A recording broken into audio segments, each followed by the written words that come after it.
electric field lines gives us the realization of electric field. Now what is the concept behind the electric lines of forces?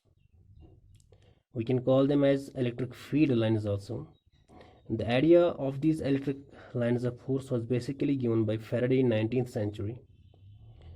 So what basically an electric line of force is? ठीक है, तो इसको समझने के लिए let's take some charge plus q here.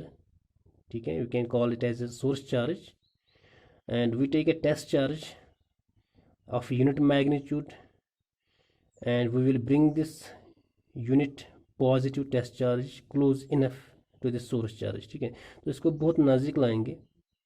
So what will happen, you know, the like charges repel each other, so this source charge will repel this small test charge, and the result will be this small test charge will now try to move away from the source charge because of the repulsive forces. ठीक है, सो जहाँ जहाँ से free charge जो test charge है जहाँ जहाँ से मूव करेगा, the path along which this small test charge will move under the repulsive force of the source charge, उस पाथ को हम कहते हैं that is electric line of force. ठीक है, सो मैंने एक चार्ज लिया, एक टेस्ट चार्ज उसकी बहुत नज़दीक लाया मैं, तो मैं देखता हूँ कि जो टेस्ट चार्ज है इस पर रिपल्सिव फोर्स एग्जर्ट होगा. तो रिपल्सिव फोर्स एग्जर्ट होने से क्या होगा, now this will move away from the source charge, और जहाँ जहाँ से मूव करेगा, जो ये पाथ बनाएगा, जो ये पाथ ट्रेस करेगा, उस पाथ को ही हम कहते हैं basically electric line of force. ठीक है, so electric line of force जो है it is basically A hypothetical kind of thing. ठीक है, it is hypothetical, it is not something real, because it is an imaginary line we draw in the around the area around this source charge. एक imaginary line draw कर रहे हैं हम. ठीक है, तो इस imaginary line या इस hypothetical line को ही हम कहेंगे electric line of force और electric field line. तो line basically क्या represent करते हैं, this represents the path along which a unit positive test charge would move under the influence of the repulsive forces of the source charge. ठीक है, तो इसी तरह अगर मैं नेगेटिव चार्ज भी ले लूँ, यहाँ पर मेरे पास फॉर एग्जाम्पल कोई नेगेटिव चार्ज है. ठीक है, again I am bringing some positive test charge here, it is some positive test unit positive test charge. So you know there will be an attraction.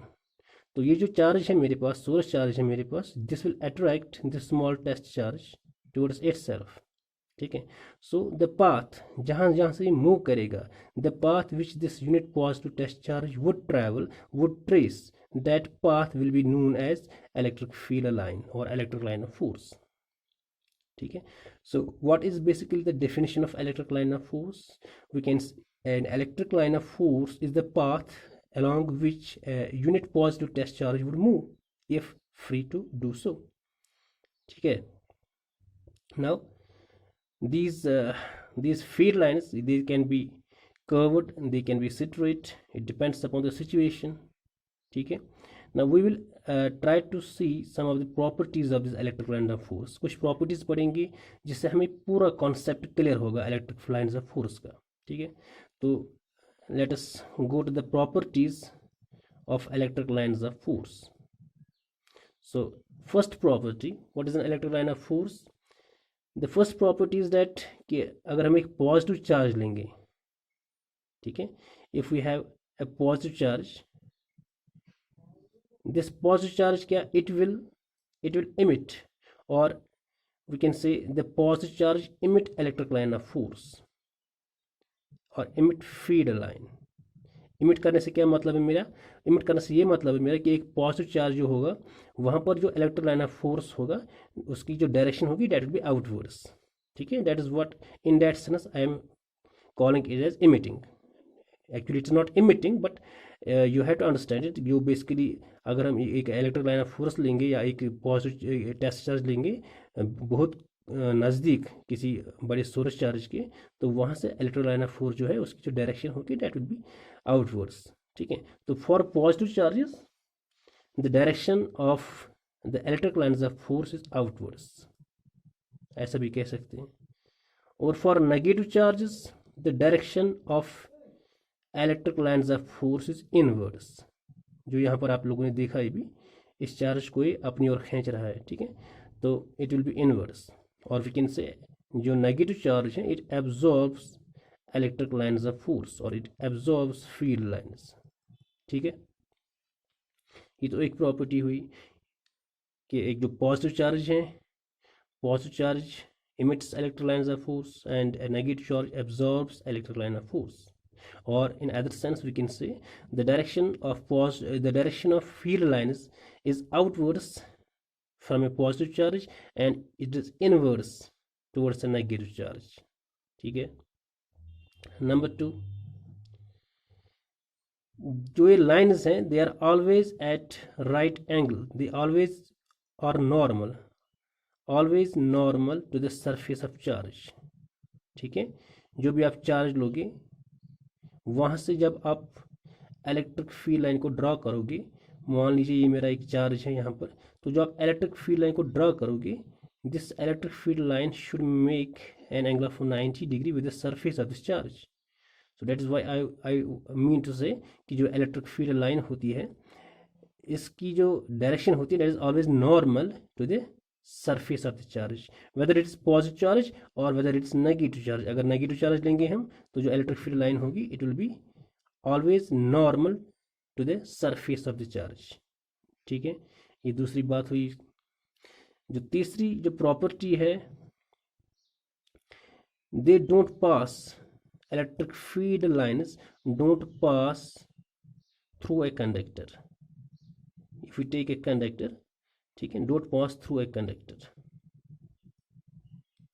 Electric field line जो होती है एक conductor के through नहीं जाती है, तो उसका मतलब ये हुआ कि विद इन ए कंडक्टर और inside a conductor electric field is zero, because ऐसा मैंने पहले ही देखा कि whenever there is electric lines of force there is electric field. अब हम एक कंडक्टर की बात करेंगे, ठीक है, तो एक कंडक्टर के इनसाइड में there will be no electric line of force, so that means there is no field within a conductor। इसी तरह the fourth property,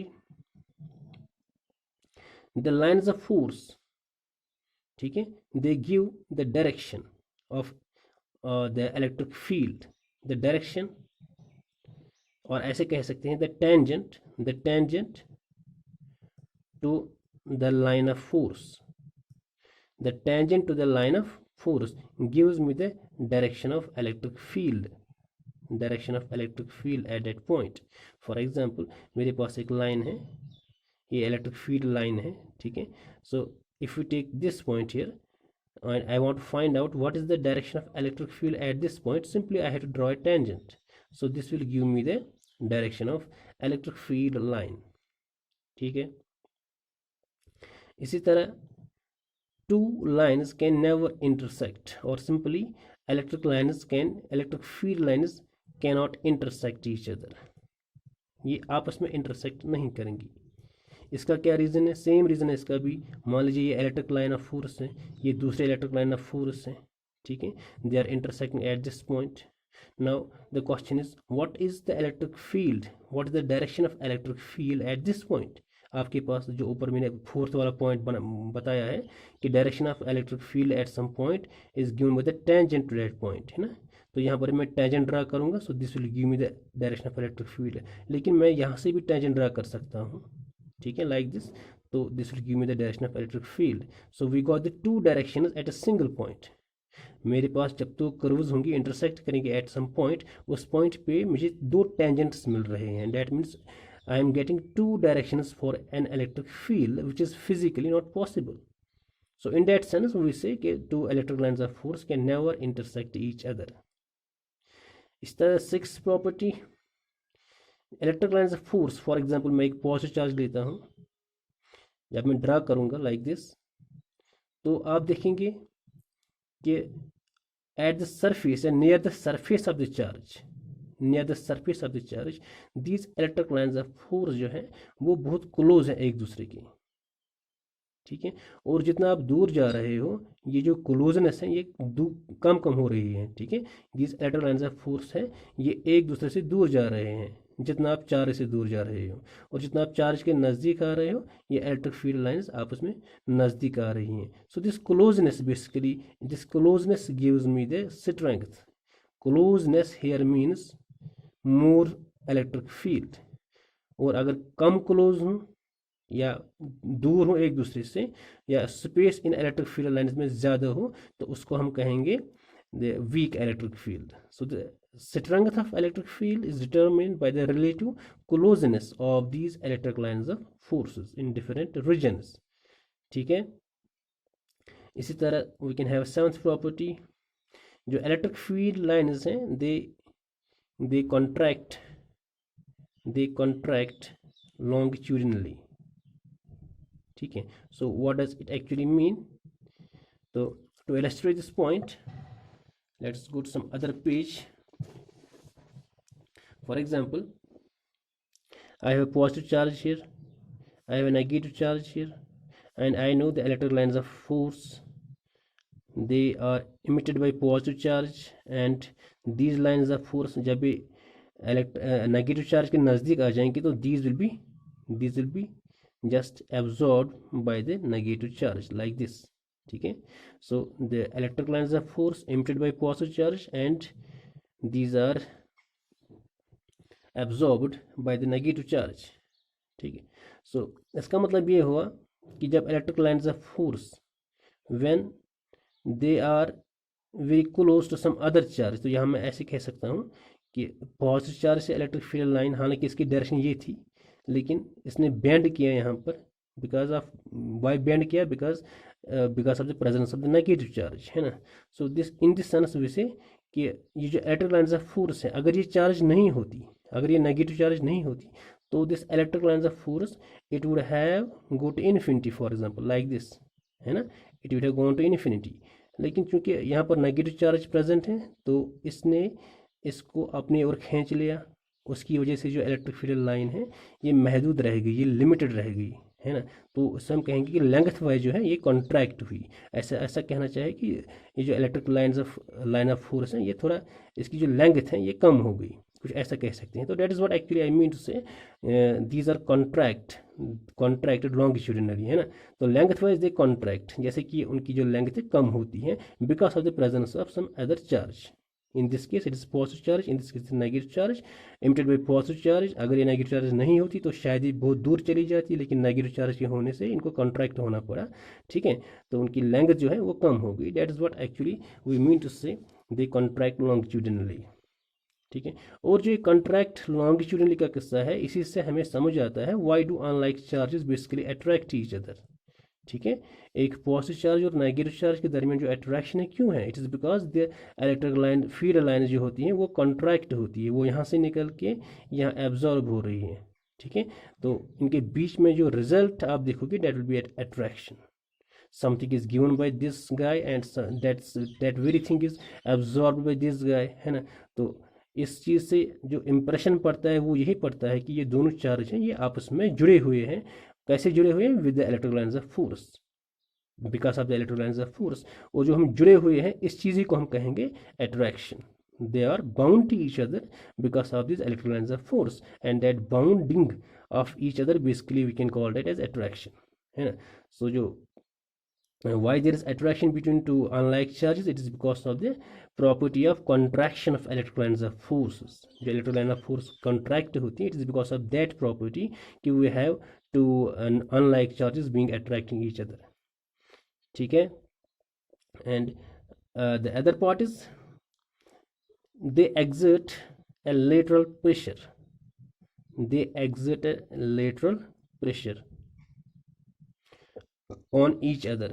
तो इसका क्या मतलब है? इसको समझाने के लिए फॉर एग्जाम्पल मेरे पास एक पॉजिटिव चार्ज है, again there is a positive charge here, this will definitely emit electric lines of field, electric lines of force, है ना. ये भी इमिट करेगा electric lines of force like this. ठीक.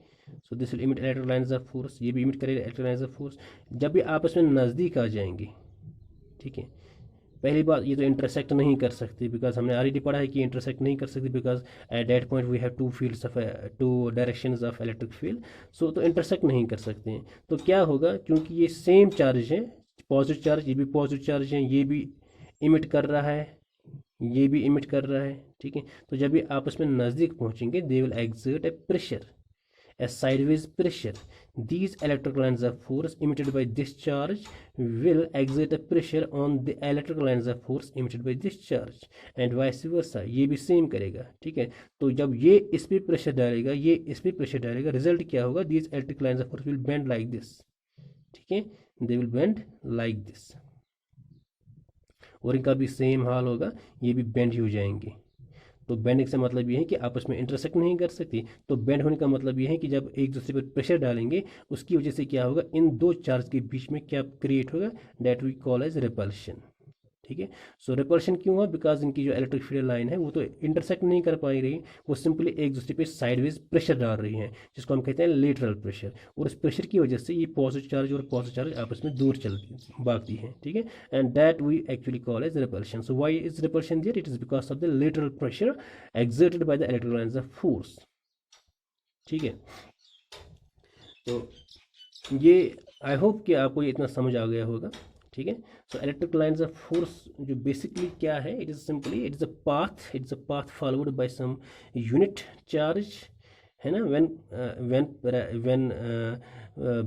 When brought very close to some source charge, एक source charge के नज़दीक जब हम किसी टेस्ट चार्ज या यूनिट चार्ज को लाते हैं, तो वो कहाँ कहाँ से मूव होगी? Whether it is attracted towards the source charge और रिपेल होगी, लेकिन जो पाथ ही ट्रेस करेगा, that path basically we call as electric field line और electric line of force. Thank you very much.